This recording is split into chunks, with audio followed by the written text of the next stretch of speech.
There he is. What is up? What is going on?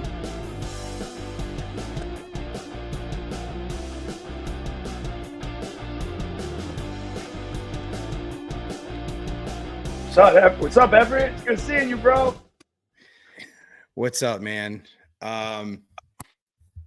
Welcome. Thank you. Was on vacation last week, so ended up skipping it for a well-needed, well-deserved, if I don't mind, if I don't say so myself. True. Little vacay.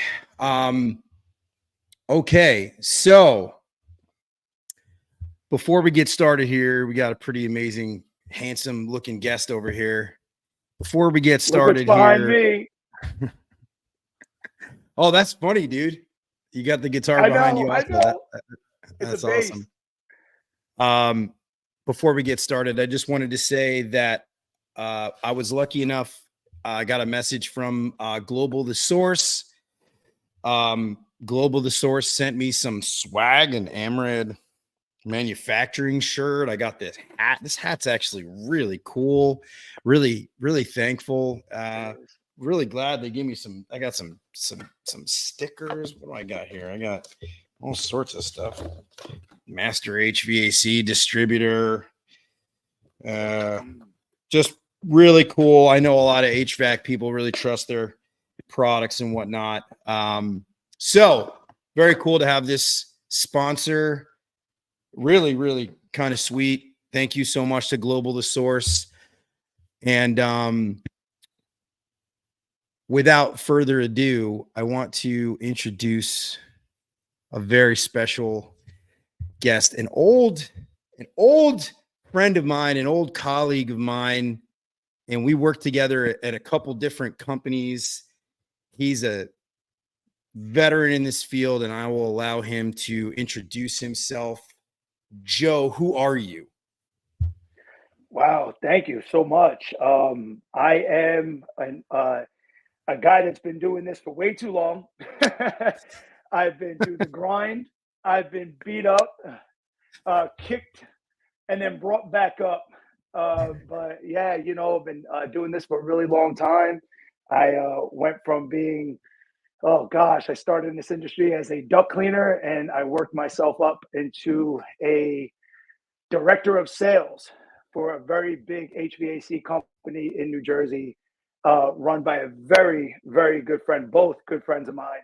And I am also living the dream, and I'm having a good time doing it. And I want to say thank you so much for having me on this show. Everett, you to me are a hero. You are an OG. You are definitely one of the inspirations and encouragers in my life. And I want to say thank you. And it's great to be reconnected. And I want to shout out Mitch for doing it. So shout outs to Mitch, wherever you are right now. Mitch. So Mitch moved to Texas too. Hey, so thank you. That was very flattering, really. That was very flattering. I appreciate that. I really would have had I really had no idea. So Joe and I worked together a couple different outfits, and we had sort of different roles and kind of the same roles. And we, this industry is, it's, how do we say this? I think I spoke to somebody today, and the best way to describe, it's like a transient community, right? Like where you have people, they work at one outfit and then they go to another outfit and they know the guy. Oh, I know the service manager over there. And then, I know the sales manager over there. And, so you kind of, and then all of a sudden, it's like, somebody else said to me, it's like incestuous. It's incestuous. It's the biggest, smallest industry.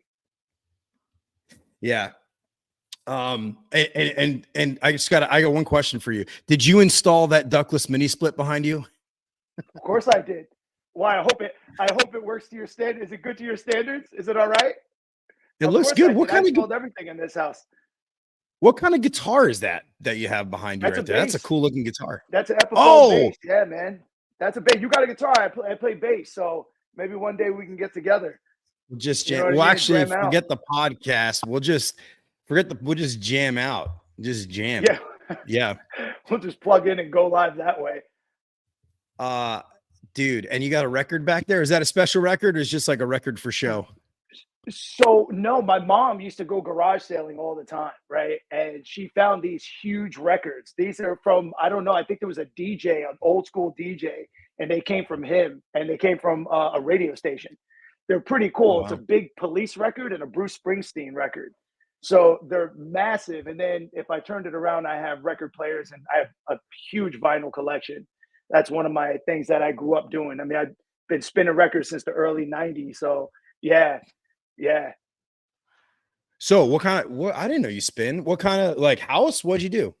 No, no, it's all kind of 90s hip hop. I'm older in the game, so I grew up on, all the stuff that people love now, Wu-Tang, Gangstar, I'm a big MF Doom fan, I don't know. So I spin records. That's what I like to do. That's my, decompression. After a really long day, I like to come home, maybe spin, some vinyl and just kind of hang out, have a beer and, just listen to the old crackling of some records, man. It's a cool Wow. thing. I didn't even know that about you. That's pretty cool. Did you ever go out and like play gigs and stuff like that and So spin on yeah, gigs? so in 99, early 2000s, up until about 2000 2003, we were running open mics, and we had a lot of underground kind of famous rappers like Immortal Technique was on there, and we had a lot of other guys you might not know, but I would spin at those events and I would host those events. So we did all of our own promotion, and it started from my house. So my wife used to work at night, and I really couldn't go out. So what we would do is bring the party to my house. And if I couldn't go out, I'll be damned, right? So we bring the party there, and that's where it started. We had guys that were on the Fuji album, stuff like that. It was really, really cool. But a radio station came by and interviewed us while we were there, and it was about 110 heads that came through one night, and the cops came and shut it down. This was in At your Elizabeth house? at my house, yeah. And so guys would come. We lived on a corner above a flower shop. So people would actually come by if they couldn't get in because it was so packed. They would actually listen on the corner. We would open the windows, and they would listen on the corner to what was going on in the house. And eventually, that became kind of crazy. And the cops came and shut it down. And we looked for a spot. We went to Roselle, New Jersey. We found a spot, and it was in a bowling alley, and they allowed us to do it. So we did it then, and we Wait a ran up minute. till about maybe 2003. That was it. Are you talking about next to the Cove? Like there was the We did Cove it at and the then Cove. No. We did them at the Cove. You know the Cove? wow. We called it Mike Mechanics. That was us. Do you know about that? Yeah, so I know you play bass and you spin records. Obviously, I play music. So You know the Cove. back This in is the crazy. day, the Cove was for underground punk and like hardcore Yes. show ska, and Yep. we would that's what I was going for. I never went to the shows for like spin the DJs and stuff like that, but that was Tony Doney just said see you Friday, Joey. Yeah. Oh, I love Tony Doney. That's my man. Yeah. When are you coming by, bro? Tony, we worked with Tony at the at SP, Service bro. professionals. SP. Yeah. Yeah. So I love Tony, man. Tony's a riot. He's one of those guys where, we teach our guys to have fun with the customer. Yeah. And he's got that on lock. He just has fun with everybody he runs into. So, it was funny because I actually passed him on the road the other day. Now, I have this really little small, like van truck, if you want to call it. You know what it is with the sales guys running. One of those little, I don't know, what is it called?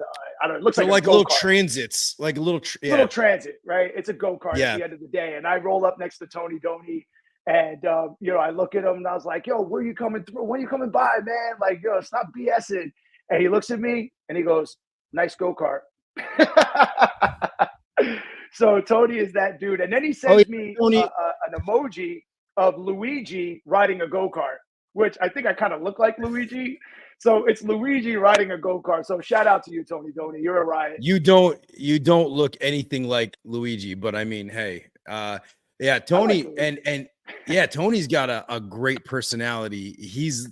I mean, as a rep in a house, like I would want Tony in the house. He's 100%. just like that guy. Like he can have a conversation with anybody, make you feel comfortable. Yeah, very cool. Very, very cool. I Hey, also worked with him at another company too. So yeah, I know him from a very long time ago. And I still have the flashlight you gave me, bro. If you remember that.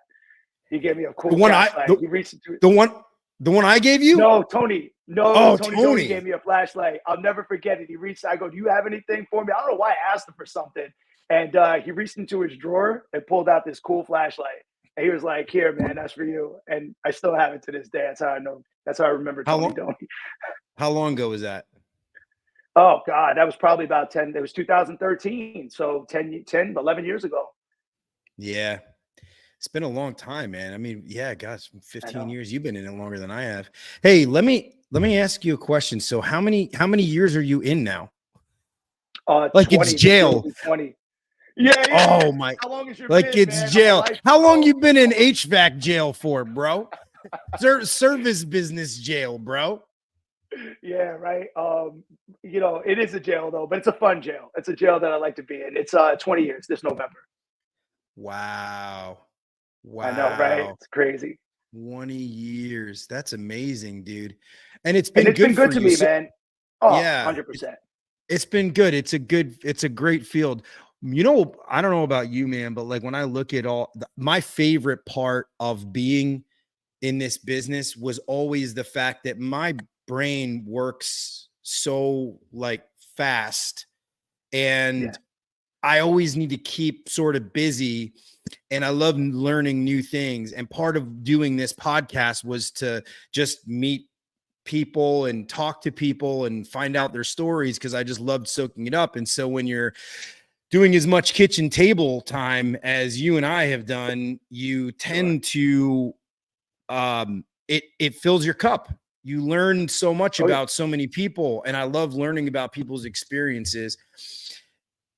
So 20 years, duct cleaning into service tech, into sales director now. So Service it's manager safe. too. I also did a lot of managing. I did a lot of service managing, which was, I still do. I mean, I still do. I fit many roles. So it's Do a it's lot of pretty managing. safe. It's pretty safe to say that you have, let's go, we've done this math before, but let's assume, a decade worth of calls at like 500 to 600 to 700 calls a year, maybe more, 800 calls as a service tech, A maybe. thousand. It's 1,000. I've done the math. It's literally, You're talking I about you're talking you've probably been in over 15 to 20,000 1,000, homes. 100%, Yeah. easy. All right.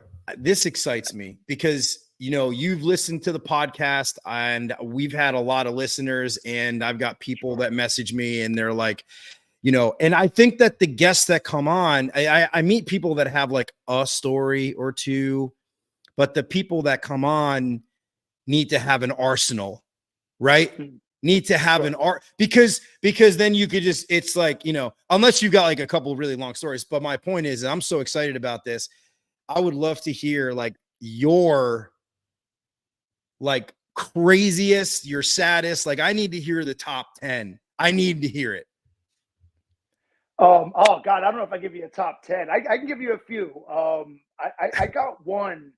I was at this house one time, and All right. So you got to I mean, I, start I kind with, so I was in this house. so I was in this house, and it was one of those. It was one of those late night. A lot of these are late night. I don't know what it is, but they say the freaks come out at night. So, whenever you do sales or technical work or whatever it is, you're out late, right? So most of these are out. Most of these calls are when it's nighttime. So, I was at this house, and I walk in, and the guy has no heat, pretty much, right? It's like 40 degrees in the guy's house. It's freezing. And we go through the house, and the guy's talking to me about all kinds of different stuff, and we're just kind of kicking it, just kind of building a rapport and some, and just having a good time with him. Anyway, the guy felt like he really, really had to help me out with the job. I don't know what it is. He just wanted to be with me every single step of the way, which was cool. I kind of invited him to do A that, because I hoverer, like to have a good a time. hoverer. Yeah. Oh, big time hover. But I like those guys because we spend so much time in the truck that by ourselves. And sometimes it's really cool. Like you said, we're blessed to be able to know the customer and learn about the customer. And we get a lot of wisdom and knowledge from these type of people. But anyway, so he's following me around and we're just kind of talking and everything. So he's telling me about, the furnace, and we're trying to kind of sell him a new furnace. And, we're talking about the AC a little bit, how it doesn't really heat or cools upstairs. So he goes upstairs. We now go into the attic, and the guy, there's no floor in the attic at all. So you literally have to go, beam to beam, step on the beams, not in between, right? So we get in there, and we're stepping on the beams, and I always like to kind of give people a freebie a little bit if I can. If somebody asks me some questions, I'll kind of give them a freebie, or ask me to do something, maybe I'll do it. This guy asked me to reattach one of his vents onto the ductwork, right? Because he wasn't getting any air in that room. So I love to do nice things for people. So I say, yeah, you know what, I'll do that. So he walks on the beams, and now he's walking behind me. And I'm like, this guy is crazy for doing this, So anyway, we were in between the beams. I'm telling the guy, I'm like, you really don't want to do this. You really, God forbid you fall to the floor. God forbid you, step on the wrong thing. It's not going to be good, right? So so now we're sitting there. So he doesn't listen to me. He goes all the way to the end of the other side of the attic, where now you have to be a contortionist to get to it, right? So I'm hanging on the beams. I'm stepping over the floor joist, and he takes it upon himself to kind of help me with the vent, right? So he goes to help me on the vent. And I said, listen, this is not really a safe spot, to be in. Just really be careful. So he goes, no, you know what I mean? I've been up here before. And as he's saying that, he literally slips. And when he slips and goes through the floor. But his legs are in the scissor position, and he totally bangs his nuts. Like totally, to where like his whole body weight just went in between in the beam, and it would have been better for him to just fall through the floor. It would have been a whole lot better for him to do that. So when he bangs his nuts, right, like he totally looks at me, right, and we like lock eyes now. Now we're like staring at each other, and I gave him all the fair warnings, right? I told him that this might happen. So when he does it, he like looks at me and like speaks in like a girl voice, like totally a cartoon, like a Home Alone type situation, right? Guy's looking at me, and he's like, making those kind of noises. And I don't know what to do, because he's like not going anywhere. So like, I don't know if I should talk to him like off the beam. Like, should I get his wife? You know what I mean? So I'm like, and I don't want to tell him I told you so. Like, that's the wrong thing to do, right? So I take him, I take him by his hand, and I kind of just, pull him up. And now it's a long walk back, right? Some of these attics, right? They're long. So I had to walk him back. It seemed like eternity. I finally walk him back. We get downstairs, and lo and behold, we didn't sell anything because his wife had to bring him to the emergency room. His wife comes out, he's totally distorted. And yeah, he's like, listen, the wife's like, I got to bring him to the emergency room, and he was in really bad shape, but I hope he can have kids after this. You know what I mean? Did you ever talk to him again? Did you know what happened to him? No, I never talked to him again. He actually called the company and blamed me for it. Is what he did. He called the company, and he said that, he said that I told him to come over there and help me. The guy wanted his money back for coming out, and it was because it was like a service call. It wasn't a sales call yet. And the guy actually wound up calling back and wound up wanting his money back, and he was totally pissed. He flipped. Like, it went from me helping this guy, like kind of like a soldier on the battlefield, right, to I can't believe your guy told me to go help him.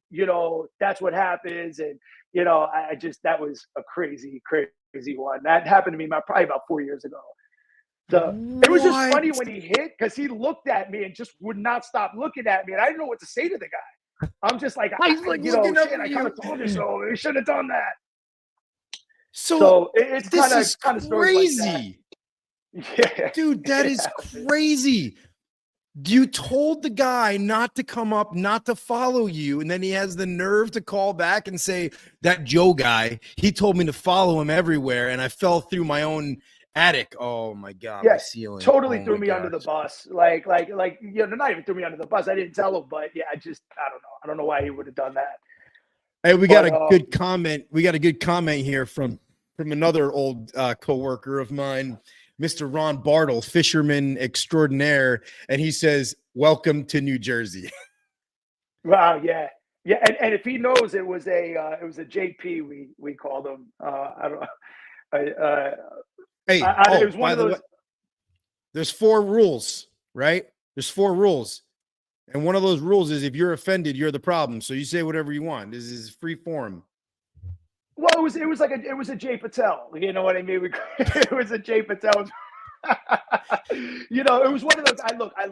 I love Indians. My favorite food to eat is Indian food. You know what I mean? I love the Yeah. culture and everything. But Well, we got to be when able you to go make fun of to each their other. homes, As a society, exactly. we have to be able to make fun of each other. In general, if we can't make fun of each other, like what are we doing? Like part of the reason my stand-up comedies, has suffered so bad is because everybody's offended about everything, right? So it's like let's Sure. just understand like we all have our differences, and that's actually cool. We have differences. It's fine. It's fine to have differences, and we can make fun of them, right? Okay, I'm obnoxious and loud and whatever. Come on, let's be real Yeah. here, okay? Yeah. Oh no, no, no, no, But no. yeah, Oh oh, no, no, he no. wanted in. He would be damned if I did anything in his house without him being right there and being like my extra set of hands. But God bless him, man. If he's listening, shout out to him, man. That was super funny. It would actually be funny now. Yeah, we've got quite a lot of listeners, but it would be really funny if actually if you ended up listening to this, that would be hilarious. I mean, I don't think it would happen, but Yeah, anyway.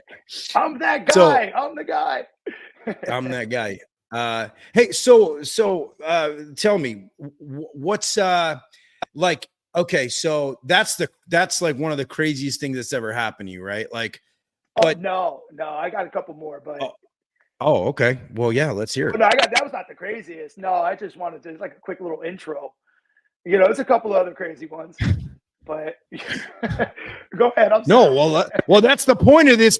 Hey, Joe, let me just No explain to doubt. you. The point of this podcast is for you to tell these crazy stories. Let's hear it. Come on, let's go. You got a whole audience here listening, trying to, So, all wants to right, hear what you here's have to another one. say. Again, a lot of these are kind of similar, but these are the ones that stick out in my head. I mean, there's a lot of other ones where that's sad. I mean, listen, I've gone to people's houses and they've had all kinds of illnesses, and my heart really goes out to people. I mean, I've prayed with people.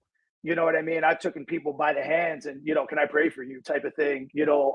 I've you know uh, done stuff for people that just to heap hot coals on their head because they were treating me so bad. You know what I mean? I got this one.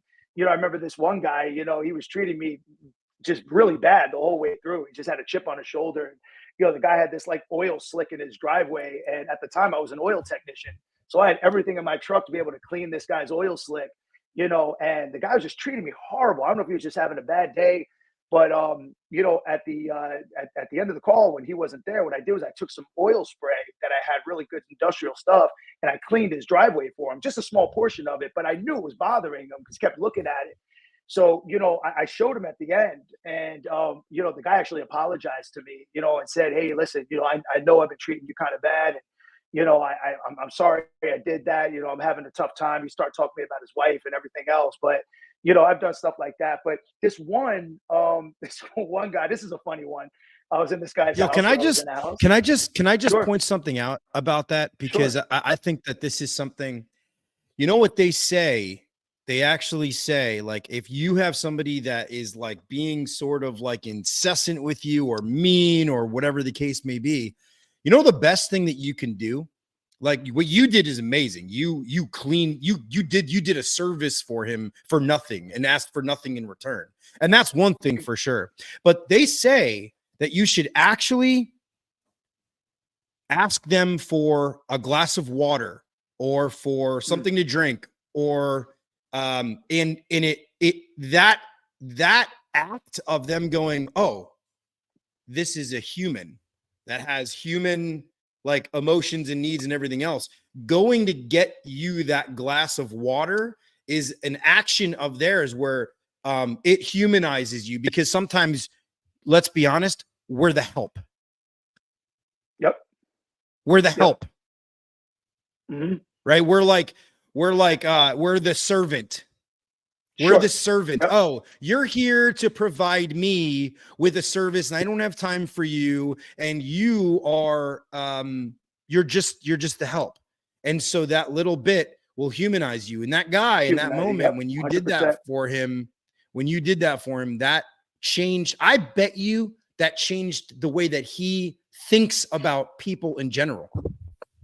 Yeah, it All definitely right. messed them up. I mean, and it's funny because at that time, that's I was reading one of the books of the Bible, it's Proverbs, and it's when somebody does something bad to you, when you do something nice, it's like heaping hot coals on their head, and that was the proverb. So I exercised that proverb, and when it worked the way it did, I was just like, wow, that's amazing. So just one of those life lessons. I think that one of the things we're blessed with is to be able to get these life lessons from a lot of different people. Again, 15, 20,000 service calls.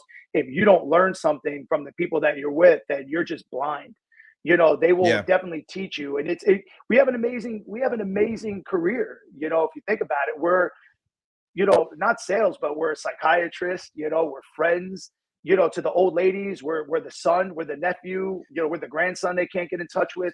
So we definitely, I've had people, really open up to me. And I think that, Yeah, that's what has made me wise over the years. I interrupted you before. You were in the middle of trying to say something. I apologize, Gad. No, go ahead. I don't know what I was going to say.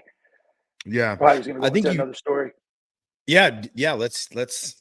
Let's do it. Yeah. I want to hear what's going on. So here's a funny one. Here's one, right? Make you laugh. So I was an oil tech again, right? To kind of segue off of that for a really long time. That was over at the one company, right, that me and you worked for a really long time. That you used to kill it. By the way, just so I don't know, does your audience know how good you really are? I don't know. I know you don't really speak about yourself much, but you've won awards. I mean, you are definitely, like I said, like an OG, somebody that I always look up to. So and at this particular company, you had a plaque on the wall, you know what I mean? Because, you were so good. So anyway, at that company, I was at this one house, and again, this was late night, and I go into this house, and it's, again, super cold. I don't know, it was really cold that night and really windy. So it was freezing. And the guy had an oil furnace, and he apparently threw his wife to the wolves. Now his wife is the one dealing with this, while this guy is either at work or kind of upstairs hanging out. I think a little bit of both. I think he came home from work late, and then when he came home, he didn't come see me. He went upstairs to just hide out for maybe about 45 minutes. And I'm looking at this oil furnace, and it's like super old. I mean, this thing is like a fire breathing dragon, right? Downstairs. I mean, you can see all the char and everything. Like, it shouldn't be in this house. Like, it's a total safety hazard. So I go down there, and I'm kind of messing around with it a little bit, doing my diagnostic. And I noticed that there's a bunch of oil in the chamber, right? Almost like a loaded gun almost. And the guy comes downstairs, and, he's telling me, get this thing lit. It's cold out. He's just thinking with a one-track mind. He wants to get heat. I understand that. So, he says, hey, well, press that red button right there to ignite it. You just press it. And I'm like, I'm not pressing that red button. I'm like, you have tons of oil in the chamber. And he goes, no. He goes, and I was young at the time, right? So he looked at me with this young face, and he's like, let me show you how it's done. So the guy pushes me to the side, literally pushes me, right? So I get kind of shoved to the side, and he goes in, and he goes, let me show you how to ignite this. He ignited it, and when he did, the damper blew off the flue pipe where the chimney is, and fire literally came out of it and burned his face, right? So I'm like, oh my, I've never seen nothing like this. Like, it literally looked like somebody took a blowtorch to him. And I'm like, oh man, God. I'm like, this is bad, right? So he's grabbing his face, he's screaming now. This guy's screaming in agony. And Oh I'm my just God. like, I don't mean to laugh. right? Oh my God. Oh my God. I'm like, oh man, and I'm like, dude, are you okay? Are you okay? And he covers his face, and he runs upstairs. And all I could think of in my head is old school wrestling when, like, I think it was Macho Man kicked in the door, and Hulk Hogan and Elizabeth were in there, and somebody remember that? He threw fire at, like, Hulk Hogan or Macho Man's face. You know what I mean? That's all I can think about. So I'm just like, oh my God, this is bad, right? So he runs upstairs, and he grabs his wife, and now he runs into the bathroom, right? And now it's me and his wife standing outside of the bathroom, and I'm like, oh my God, like, is this guy okay? Is he all right? I'm thinking this guy's face is like half melted. So he goes into the bathroom. Oh God. So he goes into the bathroom, right, for about 10 minutes. And he comes outside, right? And he literally has one eyebrow. He literally has, so it burned his eyebrow off, completely singed off his face, right? And this is like kind of one of those, like, dark Italian You know what I mean? Like his facial hair is very predominant on his face. You know what I mean?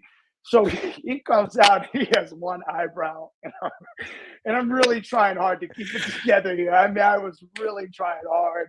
And, I looked at him and I'm like, are you okay? And he just was like, he covers his face and he goes, I just want you to leave. It's what he said. He goes, I just want you to leave. And he's totally embarrassed. His wife is looking at me. I wound up just leaving. There was nothing more I could do, and yeah, that was a kind of a funny story, that one there. It's kind of a quick one, but yeah, to see the guy with one eyebrow, Wow. especially after I told him, after I said, all right, you do what you want to do. But sometimes the customers are very, very persistent, and sometimes these things just go, So it happens. so was he, other than the eyebrow, was his face like, was he scarred or anything like No, that? Was he? no, Wow. no, literally just burned his eyebrow off. That God that was said, it. "Hey, for your pride, you lose an eyebrow." That's it. Eyebrow for an eyebrow, tooth for a tooth. Wow. I ran this call, and so I was in this house, no joke, and this couple was young. They had just bought the house, and in the middle of the night, the carbon monoxide detectors had gone off. And the reason why I was there was because the fire department said that it stemmed from it was an oil furnace. There was two of them. So when we went back, so I went down, we looked at everything. We discovered that the homeowner that sold them the house had taken like a red tag off of the unit and sold. And for those that don't know, a red tag means it's condemned. It means the gas Yeah, company or some authority has a said third that party. this is not safe for use. And guess what happened? So, as you know from your OSHA training and everything else, the acceptable amount of carbon monoxide that you're allowed to have in your airstream before you start to physiologically get, some sort of physiological, whatever, it's 37 parts per million, but really it's like 100 parts per million, right? And that's But when, by that time, things it's can, already a little too late. yeah, well, that's when your carbon monoxide detectors are going to go off, is at 100 parts per million. So this house, and when I tell you this, it's going to 2,000 parts per million Wow. in the airstream. Holy They had both smokes. fallen asleep, and Oh, they were on the one was on the couch and one was somewhere else. And they actually tested them and everything else. They were, thank God it went off like right away, and they got out of the house and they were fine. But they ended up actually filing, a lawsuit against the previous homeowner for not disclosing this information. It was clear as day. Everything was in the records that this unit was condemned. And these units were old. I mean, they were really old. I mean, the chamber, dude, you saw all the flaking off from like where the exhaust was. It was just sure. natural draft. It was crazy. But I don't want to get too technical, because a lot of people that listen to this, they don't necessarily know all the technical jargon. Just know that it was really unsafe. So, yeah, like on that, like not the same thing, but you reminded me because you were talking about an oil furnace, Yeah, man, you one of could our kill furnace. people, especially Yeah, older people and younger babies. You know what I mean? It's a bloodstream thing. Carbon monoxide it affects the bloodstream. So, if you have thin blood, it's going to affect you. So, yeah, you got to be very, really careful. When you yeah, do that. I can't believe those homeowners did that, man. That's messed up. yeah. They got sued. So what else you got, man? Hey, you said before you started out, you were like, "Oh, I had this like really sad story," but I don't know if you want to go to a sad story or not. But you said it, so maybe I'm gonna Oh, ask you to tell it. I guess okay. So, it's a kind of a sad one. I was doing this is early in the game, and I was doing a service at this guy's house. Specifically, I believe I was doing a duct cleaning at this guy's house. So this is about 18 years ago, and so me and this guy just hit it off, man. It's one of those guys, you know how it is, Everett, when you're in the house and you just hit it off with a guy and you made a friend, right? You're hanging out and the whole time we're just, kicking it. We're talking music, we're talking all kinds of different things. And so did it. great job at this guy's house, man. I was just, young in the game and, very, very passionate, which I still am. I still have that same passion, but, did this great job at this guy's house. And at the end, we went to go kind of square up, it's time to pay now. And, in the middle, and this is just me and him. So no one is in the house. And it's just me and him. And he goes to stroke the check. He goes to write this check to me. And in the middle of writing the check, the guy literally starts shaking like violently and goes into a full-on seizure, like a full-on. Like, I mean, this guy dropped to the floor, hit his head on the floor super, super hard. And I wasn't ready for this. Like, nobody taught me that something like this could happen, right? You're going in, I'm lucky enough, I know how to run the equipment to do this job at this point, right? Only 2 years in the game. And, so I'm in this house alone. There's no one. I can't go grab his wife. I can't go grab his kids. I got no one. So I went, I don't know. I guess I played doctor, So I grabbed him, kind of lifted him off his head, and elevated his head, do what I thought was right, and I guess that was okay at the time. And immediately, it's called 911, and I called his wife. His wife wasn't too far away. She was able to get home, and by the time she came home, I'm like literally sitting in the living room with this guy like in my arms, like shaking violently, and it was just super duper sad, man. It kind of brought a tear to my eye at the time. And, yeah, I really didn't know what to do. I really didn't know what to do, but just do what naturally came to me. And, that was super sad. They dragged him out of the ambulance. And that one I did follow up on in my earlier days. I can't believe I followed up on it, but I was so adamant about going back to that, that they called the customer and told them that I want to go back, and they wanted me to go back. So I went back to the homeowner's house, and the wife, totally had like a dinner made for me, and, had me sit down and, just was, thanking me, and had the kids there. And, I was kind of like a hero a little bit. I kind of won a Purple Heart for that, from the wife. So, yeah, but that was a sad one. Had he ever had seizures or a history of seizures before? So he did, but when he was super young, like the wife didn't even know that he had history of seizures like that. Like thinking like he had him when he was like a kid, and then like they stopped for his entire pre-adult into his whole adult life. And this guy was like older. He was like probably about my age now, 40s, in the mid 40s. And yeah, and it happened. His wife didn't even know that that could happen to him. So she was super happy about that. It just reminded me of something. I had a customer that was deaf, and she had gotten the implant thing that you could hear.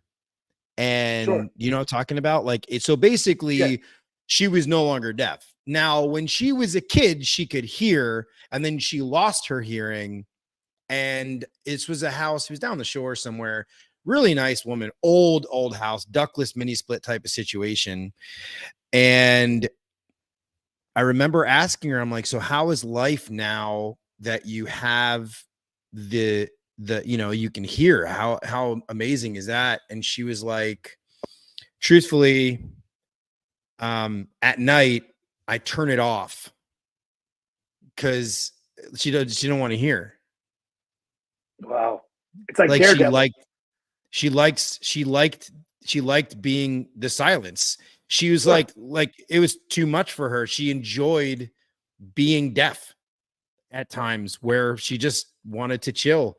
And she joked about not wanting to listen to her husband and not wanting to listen to other people and not wanting to hear the phone ring and not wanting to hear anything. And so you had your own solace. So she's like, I want to be deaf now. Boop, turn it off. So check this out. It's funny you say that. This reminds me. So I wear contacts. I got really bad eyesight. So if I don't want to see for whatever reason, maybe I just don't want to see, right? I just don't want to see reality, right? I take my contacts off and I'm able to just kind of go into a different type of a mode. So sometimes those ailments could be superpowers a little bit when you can turn them off. Yeah, I get like that sometimes too, because I'm like, I want to see the world like the way that I like should see the world. I don't know how to describe it. It's like I know what you're talking about though, because I wear contact lenses too, and I do the same thing. So if you were in front of a crowd, let's say in front of a huge crowd, and you want to just talk and not have to really kind of look at everyone or look at everyone's eyes, Oh right? yeah. Take your contacts off. Just take It's them like a off. cheat code a little bit. Yeah. Let's take them off. Why not? Yeah. This woman wanted to be deaf. Have you? So, all right. So, let me ask you this. And I've asked this at every episode. I've asked this. Okay.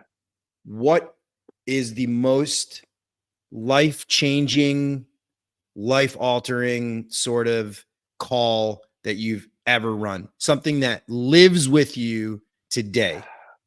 Okay, so the problem is that I'm going to say it, right, but anyone else listening is going to be like, that's corny, it's corny, but sometimes it's the small little corny things that really resonate in your head, right? So the one that I have was, I went to this homeowner's house. I was in this house. I was in this house, and I went in. This was probably maybe 6, 7 years in the game. All right, so I kind of was just like a young kind of whippersnapper, right? You're out there trying to make money. You're turning your nose to the grindstone. You just want to win it, right? You want to get that bag, right? Or whatever they say now. So I'm in there, and I found a crack in this lady's heat exchanger, right? And it was pretty bad. Like, cracking the heat exchanger, to everyone listening, would be, the firebox is totally cracked on the inside of the furnace and it leaks carbon Your furnace is monoxide. done. Your furnace is done. It's an Furnace is done. unsafe condition that your furnace is done. Yeah. Yep. Your appliance is finished, right? So I go there and I find this crack, and I, immediately run up the stairs. I mean, I'm like a kid in a candy store, right? So I run upstairs and I'm like, oh, Cindy, I think her name was. And I'm like, Cindy, I got to show you something downstairs. I got to bring you downstairs. I got to show you what I found. And, quickly I brought her downstairs, and I grabbed my camera and I shove it in the furnace, and I'm kind of showing her the crack and showing her why she should replace her furnace, and telling her, it needs to be replaced ASAP. It's a safety hazard, all these scare tactics and everything. And the lady, Cindy, we'll call her, I'm pretty sure that was her name. Cindy goes to me. She goes, can I just kind of pump the brakes on this a little bit? Can I just have a talk with you? And I said, yeah, sure. What do you want to talk about? And she says, listen, she goes, I get it. She goes, I know my furnace is unsafe. I'm going to replace my furnace, whether it's with you, whether it's with anyone else, it's going to happen. She goes, but have you ever heard of empathy? She says to me. And I said, at the time I heard of, not to get too technical, enthalpy, right? All these other weird, things. And I was like, empathy, what are you talking about? So that's how, green I was in the game. I knew how to fix a furnace, but I didn't know how to really talk to a customer that way. So anyway, she goes, what empathy is to put yourself into somebody's shoes. She goes, now I want you to put yourself in my shoes, right? I'm going to have to replace this. It's going to be thousands and thousands of dollars. And you have a smile on your face ear to ear. She goes, now, I don't know if you get some kind of a commission on this or a kickback. She goes, but, I know that, whatever you found, you're happy to see. She goes, and, I'm a sales manager. I lead sales. And, you need to learn what that is. And that for me was life changing. Now, again, I know it's kind of corny. I know it's not probably what you were thinking I was going to say, but dude, that is not corny. We need to pause. One of my promises for this forum, okay, because I love all of my fellow podcasters out there, and I love this industry. Everything that's out there right now that's for the benefit of a contractor, fine. Benefit of a company, fine. I'm fine with that, right? This forum is not that. This is not a business building a podcast. This is a forum so we can tell our tales of this exactly what you just said right there. This, my friend, gets me so fired up. I'm like boiling under the surface. And you know why? Because what you are saying is every single person needs to hear that story right there. That is not a cheesy story. That is, in fact, every single service technician, every sales rep, everybody who customer faces with somebody today needs to hear what you just said. What happened was that you worked for an organization that obviously you won, listen, it's a business, right? You're paid to provide a service. And here Yep. you found a catastrophic failure. And now you've got, oh my gosh, I've got this big opportunity, right? And this woman said, you need to learn empathy. And in that moment, you changed. And every single person, if you're a service technician, sales rep, I don't care who you are, you need to understand that we are dealing Yep. with people. And the better you deal with people, the more likely the success that you are going to have is going to be, because the byproduct of being amazing and having empathy and doing all of these things, the byproduct of that is then the success, is then the sale, is then the six is then the gaining agreements and becoming a decision enabler for somebody who's in a tight spot. That, my friend, is sales. That is service. That is dude. And the problem is that we put everything else first. It's all this other nonsense first, because you're trying to achieve whatever metric you're trying to achieve, or you're trying to create business. This gets me so hot and bothered. And I'm so happy that you told this story, because I would guarantee you that over the years, your empathy, your understanding, and your compassion, whatever you want to say, for that customer has created more success for you than any sort of big smile on your face because you've got now a situation. Yep. Because when the intentionality is that the customer, that the money and the greed and all that other stuff comes first, then that, my friend, is when you have lost. You have lost. And dude, yep. Since this is like episode 10, 11, something like that, that is the single best, most impactful story that has been told. Don't get me wrong. There's been some amazing customer stories. Sure. That absolutely. Right there is the most impactful. You know, and not only did she realize she changed my life, because that day when I walked out, like most guys, right, with the ego would walk out like, man, F this B, right? You know, I don't care what she said. You know, a lot of guys with ego. I walked out and it was a paradigm shift for me. And now she doesn't even realize that now I teach, I'm in charge of about 30 technicians, sales guys. And that's what I teach. That's what I teach. I teach empathy. We teach care, to put yourself in the homeowner's shoes. And, when you can do that and you can let them know exactly how they're feeling, then you can build a relationship and build that trust and value and create some urgency. But until you're able to achieve that, you can't do that. So that for me was a paradigm shift. So yeah, that was one. I don't know just why it resonates with me. I mean, I tell everyone that story, but that was it. That's the one that lingers in my head. That's awesome. I didn't mean to get fired up. It's just it's a very passionate. Man, that's great. That's and you know what? And you said it before. You kind of said it before too. It was like, it's not like I'm coming to this on my high soapbox, my high horse, and I haven't been there and I haven't done it. Like you said, I had like a plaque on the wall. Like I understand, customers. I understand getting customers. I understand sales. I understand all these things, right? So, all right. Wow. What else you got there? What else you got there, Joe? Yeah. Joe, I got to tell you, this whole time, this whole thing, this whole podcast, I've never gotten fired up like that. Like I've never. I'm glad you told that story, bro. Anyway, good. Move on. What else you got in the bag of tricks? I mean, there? I don't know. Other than that, man, it's just your classic weirdos. Your classic weirdos that you run into. What's the weirdest thing you've ever seen inside of somebody's house?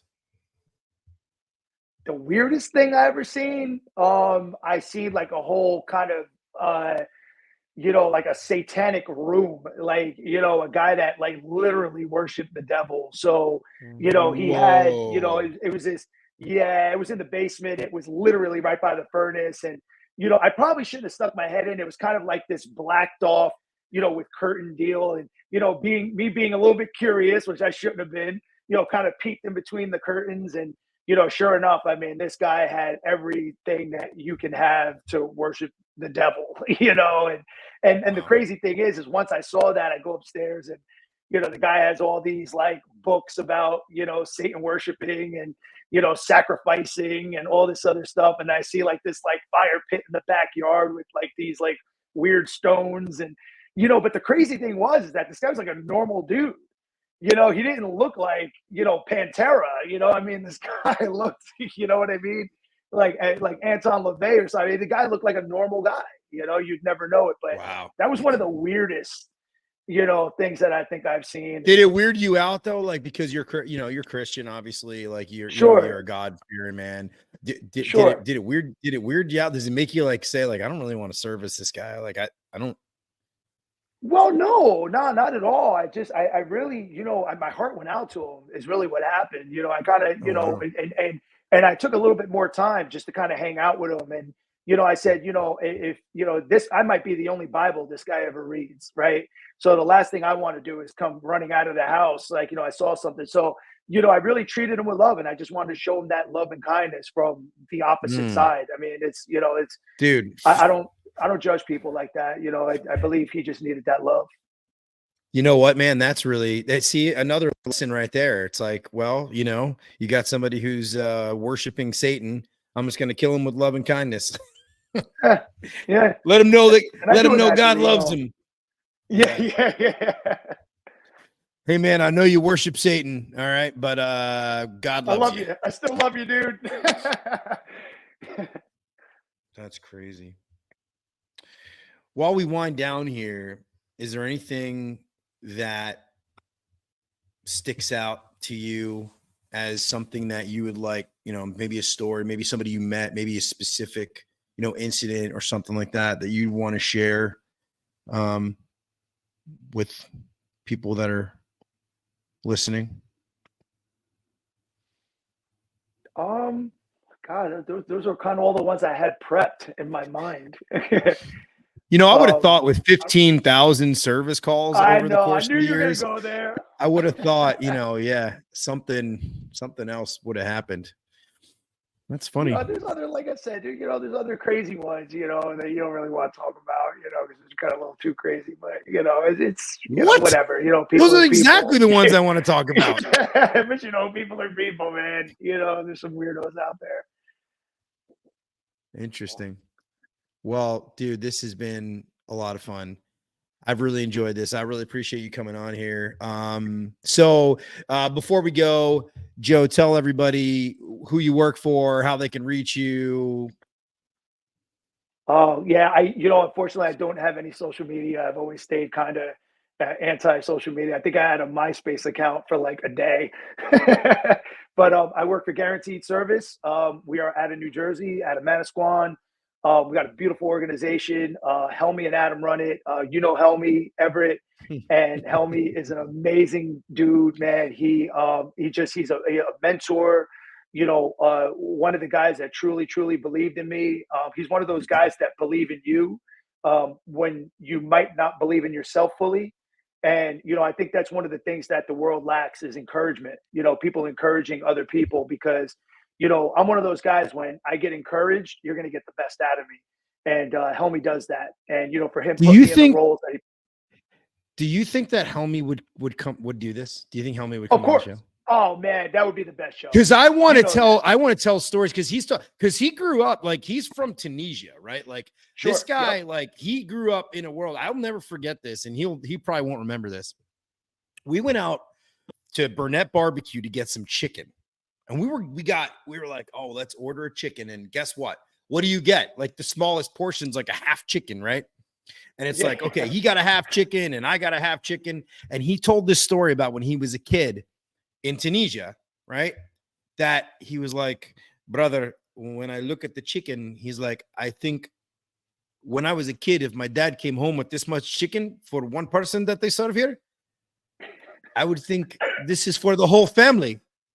Like, this was, yes, dad came home with the chicken. Yes. Like, he put things in perspective. That I will never forget that. He was like, basically, this half chicken that you're eating and I'm eating was for my entire family.